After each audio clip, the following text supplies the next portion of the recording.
Por favor, você que veio com a sua Bíblia e quiser abrir, é bom abrir. Segundo livro de Samuel, capítulo 12. Semana passada vimos, então, sobre os dois eus, né? O alter ego, ou o outro eu que mora dentro de todos nós. E foi por causa do outro eu que Davi cometeu todos aqueles pecados e erros, fracassou terrivelmente. E ali até a camisa do pastor Simon estão lembrando isso, né? Que dentro daquela mulher bonita, tem dois lobos lá dentro, né? Esse é o problema, né? Pensa. E é desse jeito. Então, segundo Samuel, capítulo 12, nós vamos falar hoje sobre como então retomar a vida depois de uma queda, depois dos pecados nossos, depois de um fracasso da nossa história. Eu quero começar lendo aí no versículo 1, segundo Samuel, capítulo 12, versículo 1. Não sei se está preparado lá, Julinho, acho que eu não deixei, eu falei do 15, né? Mas eu vou ler aqui do versículo 1 ao versículo 7, e aí depois nós vamos caminhar mais. O Senhor enviou Natã a Davi. Chegando Natã a Davi, disse-lhe: havia numa cidade 2 homens, um rico e um pobre. Tinha o rico ovelhas e gado em grande número, mas o pobre não tinha coisa nenhuma, senão uma cordeirinha que comprara e criara, e que em sua casa crescera junto com seus filhos. Comia do seu bocado e do seu copo bebia, dormia nos seus braços e a tinha como filha. Vindo um viajante ao homem rico, não quis este tomar das suas ovelhas e do gado para dar de comer ao viajante que viera a ele, mas tomou a cordeirinha do homem pobre e a preparou para o homem que lhe havia chegado. Então, Davi sentado, ouvindo aquela história de Natã, essa parábola, então o furor de Davi se acendeu sobremaneira contra aquele homem e disse a Natã: tão certo como vive o Senhor, o homem que fez isso deve ser morto, e pela cordeirinha restituirá 4 vezes, porque fez tal coisa e porque não se compadeceu. Então disse Natã a Davi: tu és o homem. Assim diz o Senhor Deus de Israel: eu te ungi rei sobre Israel, e eu te livrei das mãos de Saul. E aí Natã vai falando algumas coisas para Davi, vai explicando o que aconteceu. Lá no versículo 13, então, diz assim: então disse Davi a Natã: pequei contra o Senhor. Disse Natã a Davi: também o Senhor te perdoou o teu pecado, não morrerás. Versículo 15 diz aí: então Natã foi para a sua casa, e o Senhor feriu a criança que a mulher de Urias dera à luz a Davi, e a criança adoeceu gravemente. Lembre-se que naquele pecado de Davi, lembra lá, com Batseba ela engravidou. Nós nos lembramos disso. Urias já era morto. E aqui já haviam se passado, então, no mínimo 9 meses dessa situação. No mínimo 9 meses. Continua. E o Senhor feriu a criança que a mulher de Urias dera à luz a Davi, e a criança adoeceu gravemente. Buscou Davi a Deus pela criança. Jejuou Davi e, vindo, passou a noite prostrado em terra. Então, os anciãos da sua casa se achegaram a ele para o levantar da terra, porém ele não quis e não comeu com eles. Ao 7º dia, morreu a criança, e temiam os servos de Davi informá-lo de que a criança era morta, porque diziam: eis que estando a criança ainda viva, lhe falávamos, porém não dava ouvidos à nossa voz. Como, pois, lhe diremos que a criança é morta? Porque mais se afligirá. Viu, porém, Davi que seus servos cochichavam uns com os outros, e entendeu que a criança era morta, pelo que disse a seus servos: é morta a criança? Eles responderam: morreu. Então Davi se levantou da terra, lavou-se, ungiu-se, mudou de vestes, entrou na casa do Senhor e adorou. Depois veio para a sua casa e pediu pão. Puseram-no diante dele e ele comeu. Disseram-lhe seus servos: que é isso que fizeste? Pela criança viva jejuaste e choraste, porém depois que ela morreu, te levantaste e comeste pão? Respondeu ele: vivendo ainda a criança, jejuei e chorei, porque dizia: quem sabe se o Senhor se compadecerá de mim e continuará viva a criança? Porém, agora que é morta, por que jejuaria eu? Poderei eu fazê-la voltar? Eu irei a ela, porém ela não voltará a mim. Então Davi veio a Batseba, consolou-a e se deitou com ela. Teve ela um filho, a quem Davi deu o nome de Salomão, e o Senhor o amou. Davi o entregou nas mãos do profeta Natã, e este lhe chamou Gedidias, por amor do Senhor. Amém e amém. Eu introduzo essa mensagem hoje, gente, com duas citações. A primeira é de um jornalista alemão, mas naturalizado norte-americano, chamado Charles Bukowski. Ele diz o seguinte, não sei se está aí a frase, está no jeito aí? Não há nada que ensine mais do que se reorganizar depois do fracasso e seguir em frente. A outra frase é de uma pedagoga maranhense, ainda viva, ela se chama Ita Portugal, e a frase dela diz: não posso desfazer a história e tampouco apagar os erros. A única coisa possível é continuar apontando o lápis para escrever o restante que ainda falta. O texto que nós acabamos de ler agora, gente, sobre Davi, diz exatamente isso aqui. Davi havia pecado, Davi havia fracassado de forma lamentável. Inclusive, gente, o que Davi fez, conforme Levítico capítulo 10, capítulo 20, versículo 10, tanto ele quanto Batseba eram para serem mortos. Então, eles foram poupados. Deus poupou a vida de Davi, Deus poupou a vida de Batseba. Então a vida continua. Como então Davi encarou a vida depois de todos aqueles fracassos, depois de todos aqueles pecados? E assim como nós também, como nós devemos encarar a vida depois que nós pecamos, que nós fracassamos e que nós sofremos algumas derrotas? Essa passagem nos ensina algumas verdades. E uma coisa é certa, gente, nós não podemos fingir que nada aconteceu. Nós não podemos fazer o que muitas pessoas têm feito depois de pecados e mais pecados, derrotas e mais derrotas, fracassos e mais fracassos. Fingir que nada aconteceu. Fingir que nós não machucamos ninguém, não nos preocupar em absoluto com ninguém, nem com nada. É óbvio também que nós não podemos pensar que a vida, então, de agora para frente, não é mais possível.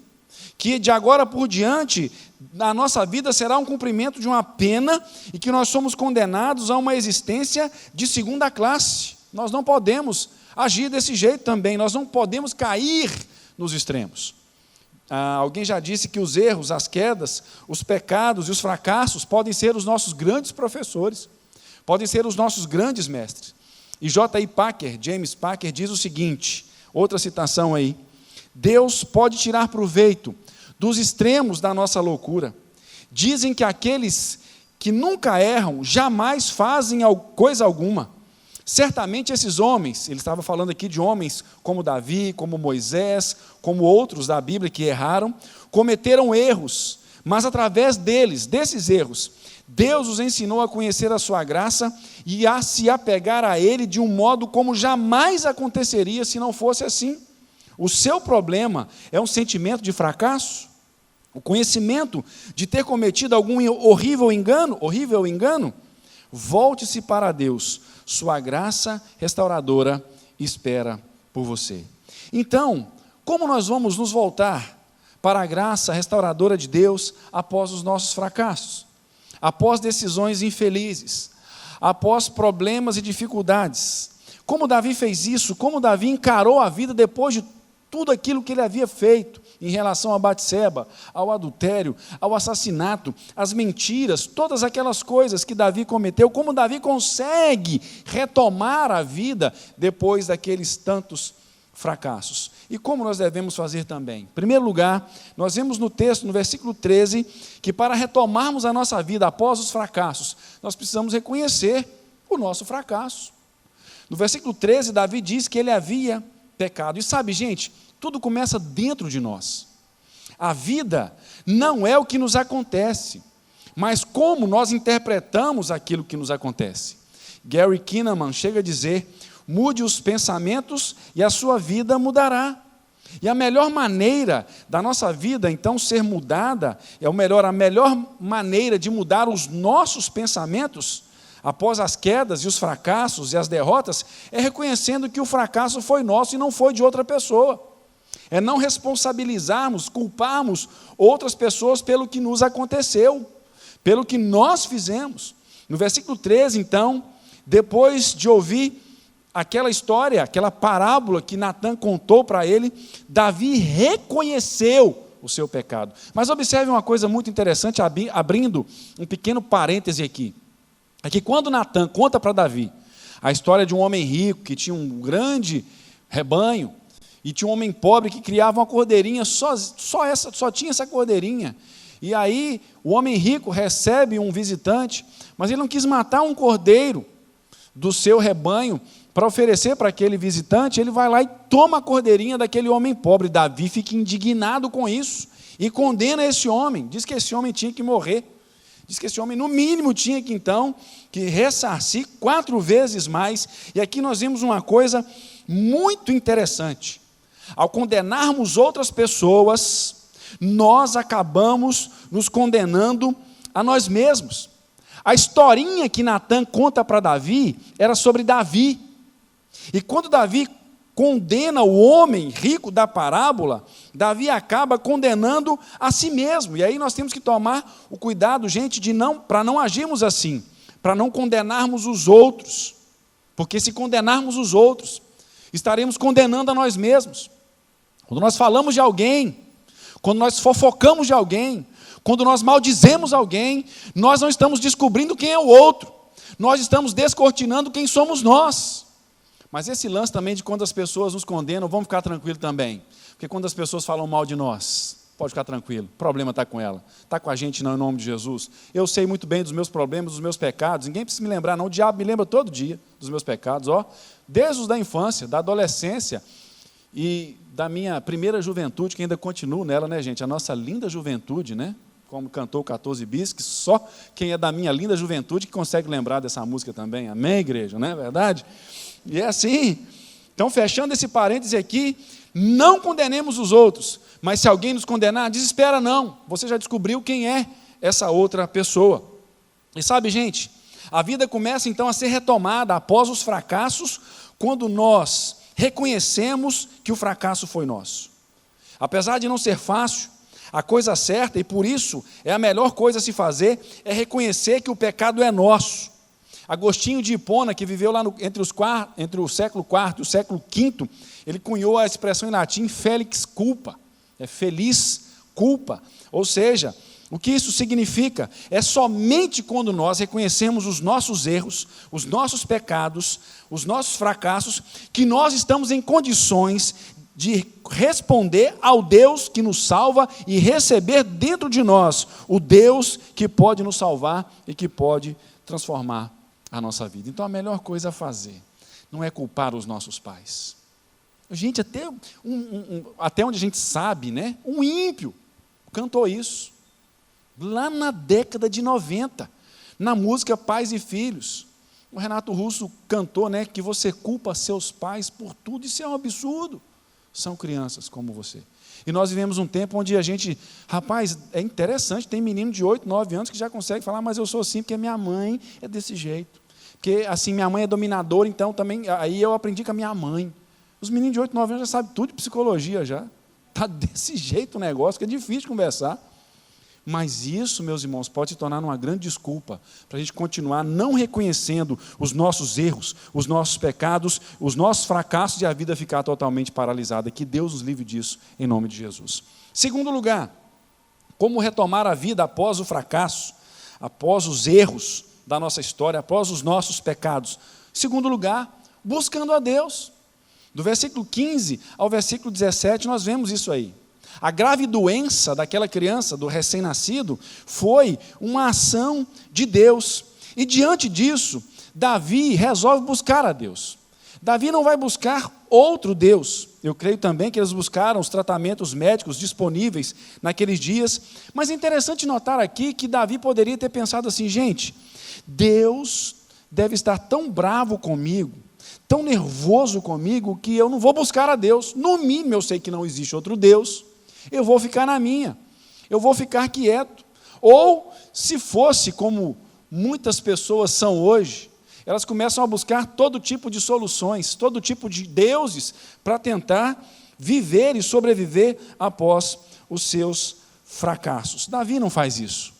Davi não dá ouvidos a essa ideia de que Deus, quando nós fracassamos, quando nós erramos, essa ideia maligna, de que quando nós erramos contra o nosso Deus, Deus fica tão nervoso com a gente, que não adianta a gente buscar ao Senhor.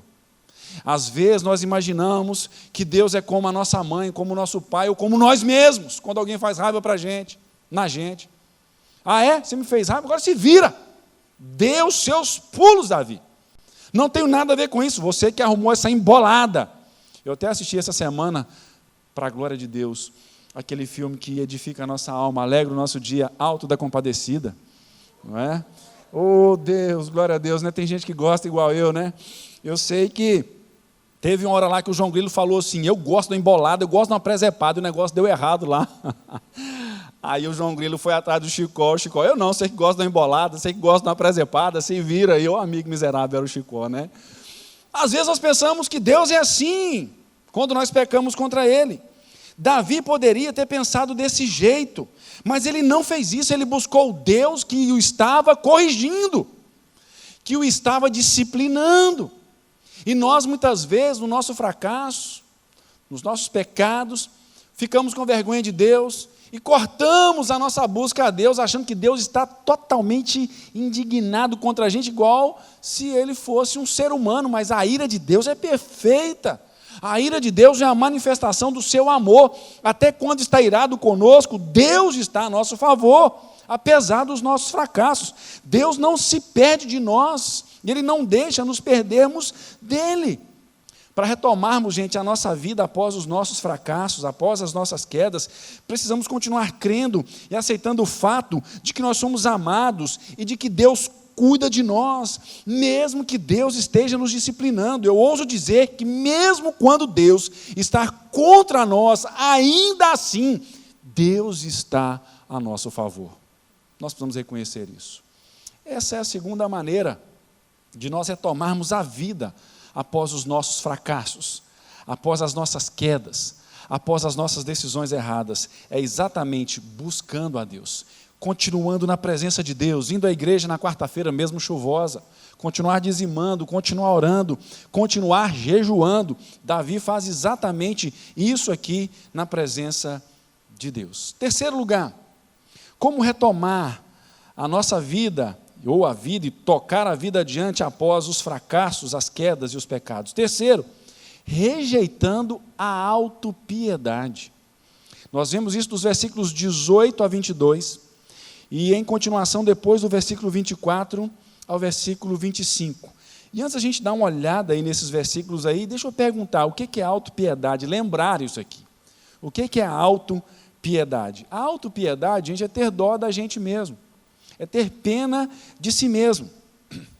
Dr. Daley Galloway, que escreveu um dos livros mais preciosos até hoje, um livro até relativamente recente, quando ele passou pela ruptura da sua família, perda do seu casamento, passou por um divórcio, um pastor da igreja do Nazareno, lá nos Estados Unidos, foi separado da convivência dos filhos. Eles moravam no Oregon, e a esposa vai para Nova York, para o outro lado dos Estados Unidos, 6.000 quilômetros de distância, os filhos ainda pequenos.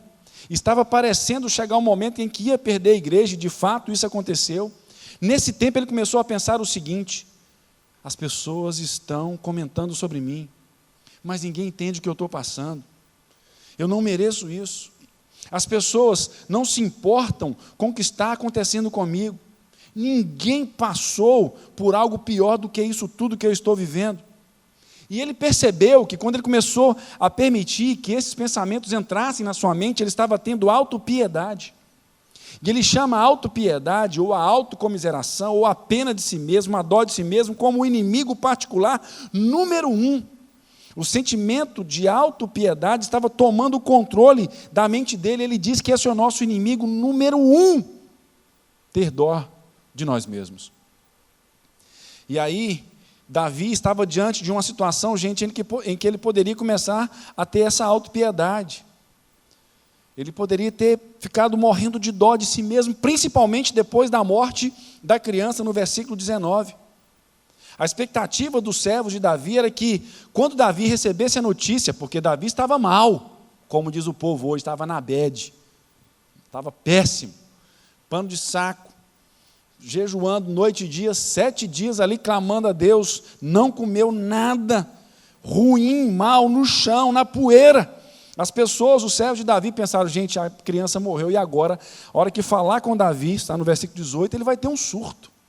Ele vai ficar pior, ele vai endoidar o cabeção mesmo, e aí, nosso Deus, o que vai acontecer? Mas vai se afligir, é perigoso até se matar por causa disso.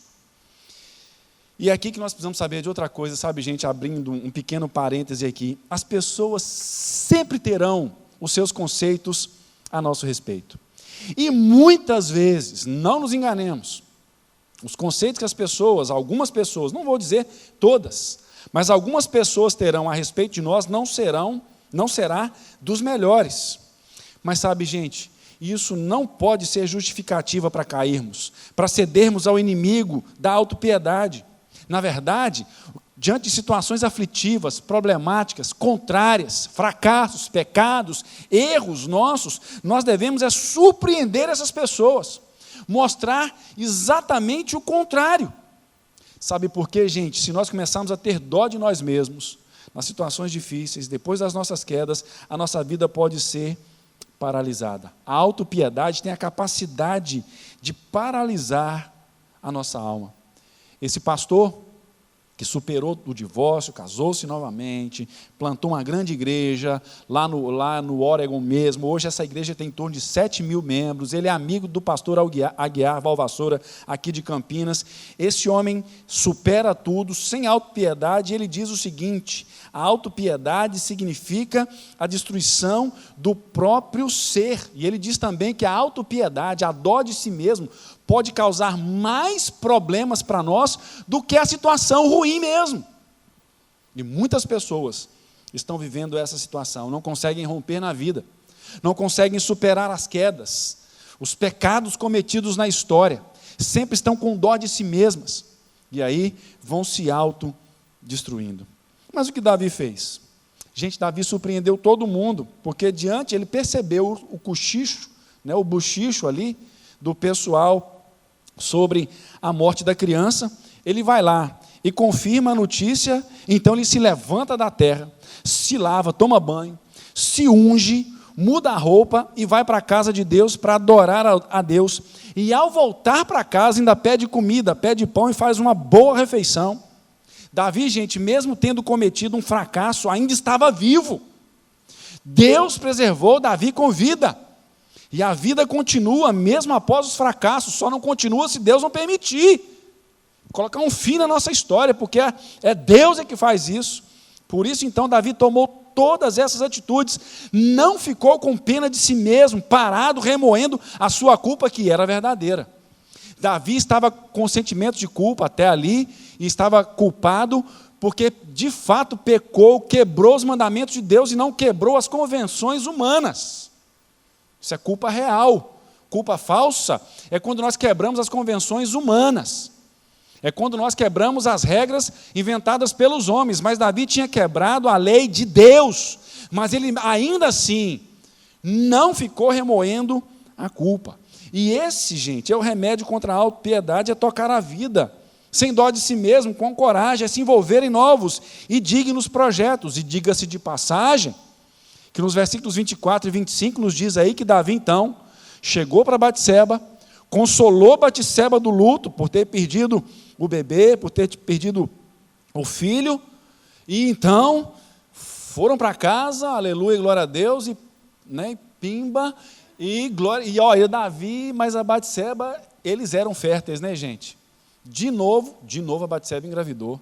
Ah, meu Deus do céu, né? Jesus amado, tem misericórdia, sinal da cruz gospel, né? Brincadeira, né, gente? Aqui o pessoal que está assistindo a gente de casa é brincadeira aí, tá bom? Os queridos aí. Mas deu certo.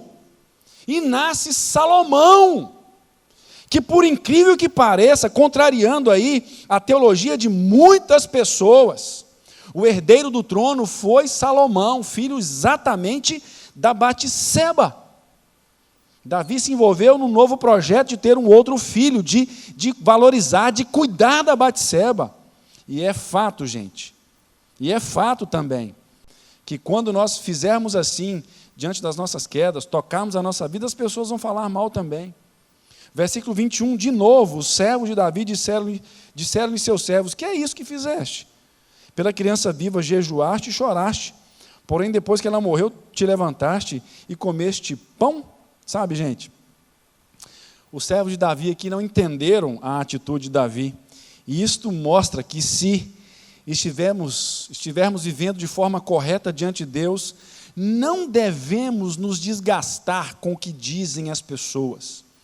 Davi não se paralisou nem pela autopiedade e nem pela opinião das pessoas, com a sua atitude diante de Deus, desde que a nossa atitude seja correta, desde que a nossa atitude seja de obediência a Deus, desde que a nossa atitude seja de buscarmos a Deus, de andarmos na presença de Deus. É assim, para retomarmos a nossa vida após as quedas, os pecados e os fracassos, devemos fazer a coisa certa, devemos viver do modo certo, do jeito que Deus agrada, e nunca deixarmos que a autopiedade tome conta do nosso coração. Eu já ouvi pessoas falar assim: tadinho de mim, pastor. Quando eu ouço isso, eu falo: rapaz, sai desse lugar desgraçado aí, sai daí em nome de Jesus, vamos sair daí, ó, assim não vai dar certo não. Quarto e último lugar, para a gente encerrar: como retomar a nossa vida após os fracassos, os nossos pecados e erros. Quarto, projetando a nossa vida para a eternidade. Olha só o que dizem os versículos 22 e 23. Diz assim: respondeu ele, quando eles ficaram, os servos de Davi ficaram bobos, né, de ver Davi se levantando, comendo, tomando atitude. Respondeu ele: vivendo ainda criança, jejuei e chorei, porque dizia: quem sabe se o Senhor se compadecerá de mim e continuará viva a criança? Porém, agora que é morta, por que jejuaria eu? Poderei eu fazê-la voltar? Eu irei a ela, porém ela não voltará a mim. Um detalhe interessante aqui, né, gente? Davi não fez nenhum milagre, nenhum. Eliseu ressuscitou gente, Elias também, mas Davi, íntimo de Deus, nunca fez nenhum milagre. A vida, de certa forma, parecia nunca sorrir para Davi, mas Davi era um homem que se mantinha ali, colado em Deus. E esse texto aqui mostra para nós que Davi tinha esperança de que, jejuando e orando e buscando a Deus, aquele jejum e o choro pela criança alterassem a condição da criança, trouxesse cura para a criança. Uma comentarista, Mary J. Evans, em seu comentário, diz o seguinte: Davi sabia que Deus não era um ditador arbitrário, mas que Deus se relacionava conosco, se relacionava com ele e respondia às ações e atitudes do seu povo. Então Davi foi atrás disso. Agora me dá um parêntese aqui, porque hoje, quando a gente quer muito alguma coisa, quer trocar de carro, quer resolver uma situação, arrumar um trabalho, a gente faz jejum, a gente fala: estou de propósito, né? Estou de propósito, a gente ora, a gente chora, essa coisa toda, e graças a Deus está certo. Mas deixa eu só falar uma coisa: o jejum em si, a oração em si, o choro em si, não compram, nem obrigam Deus a nós. Mas um fato que nós precisamos entender é que, como sinais externos de uma transformação interna, radical, de levarmos uma vida com Deus, de andarmos com Deus, aí sim, o jejum, a oração, o propósito passa a ter significado. Jejum e oração sem vida diante de Deus é tentar a Deus. Oração sem andar com Deus é tentar a Deus. Pessoas que fazem propósito de 7 semanas para ter o amor de volta, que eles têm também nos arraiais, né, como diz o gospel, o pastor Simon fala, né? O Brasil, o evangelho tão macumbado nós, aí vamos lá na Deus é Amor. Deus é Amor tem lá uma campanha de 7 semanas lá para trazer a pessoa amada de volta, né? Mas vamos lá na Universal também? Tem, né? E assim, eu estou falando aqui, mas é com muito respeito, de coração, são nossos irmãos, fiquem tranquilos, mas não estou dizendo da igreja em si. Estou dizendo das pessoas que quarta-feira estão lá na consagração, mas sexta-feira estão colocando lá no Facebook, no Instagram e no WhatsApp: Hoje é sexta-feira, né? Hoje é Dia Internacional da Armação. Não sei nem se existe mais. Isso é da minha, quando eu era lá menos jovem do que eu sou hoje, era da minha época. Hoje é sexta-feira, a balada, e aí vai. E aí bota aquelas saias que são para que saia, né? Porque nem precisava usar aquela saia que mostra tudo mesmo, e vai para a balada e tal, e vai. E o colega combinando o goró. Mas quarta-feira não, quarta-feira nós estamos lá na Deus e Amor, nós estamos lá no Universal, nós estamos lá na missão, porque estou de propósito. Meus irmãos, esse é um propósito que é tentar a Deus. Ou mesmo que não faça isso, mas não tem disposição de domar a língua, de domar o coração, sabe? De andar com Deus, insiste em viver falando mal das pessoas, insiste em não ser contribuinte fiel das coisas de Deus.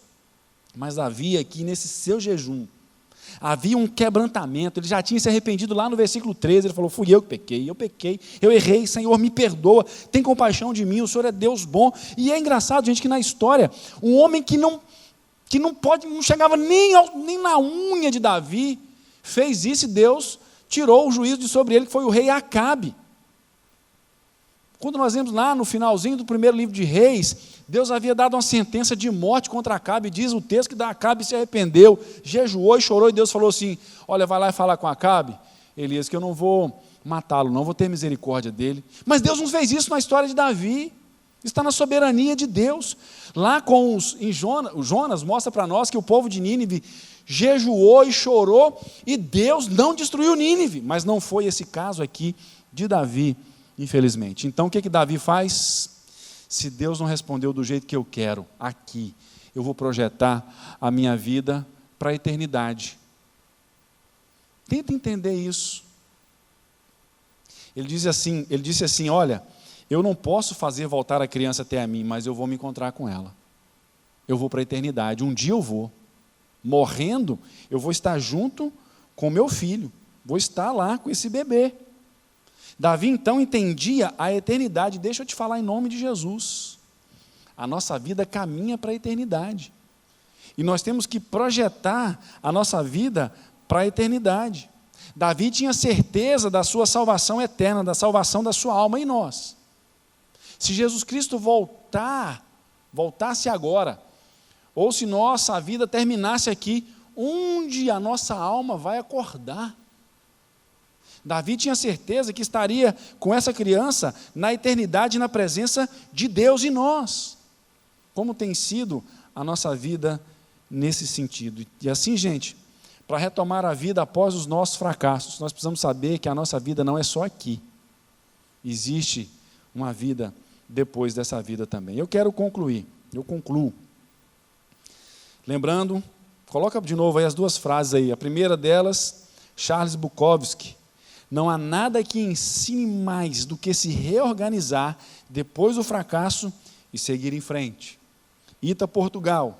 Não posso desfazer a história e tampouco apagar os erros. A única coisa possível é continuar apontando o lápis para escrever o restante que ainda falta. Nós experimentamos algum fracasso? Nós cometemos algum pecado terrível? Nós erramos de uma maneira deplorável na nossa história? Como tem sido a nossa vida? Parece, para muitos, depois dos fracassos e dos pecados e erros, que nem tem vida mais. O que fazer com esses erros, com esses fracassos? Na verdade, Deus sabe o que fazer com os nossos pecados e os nossos fracassos. É por isso que eu cito novamente o James Packer, a mesma lá do início. Deus pode tirar proveito dos extremos da nossa loucura. Dizem que aqueles que nunca erram jamais fazem coisa alguma.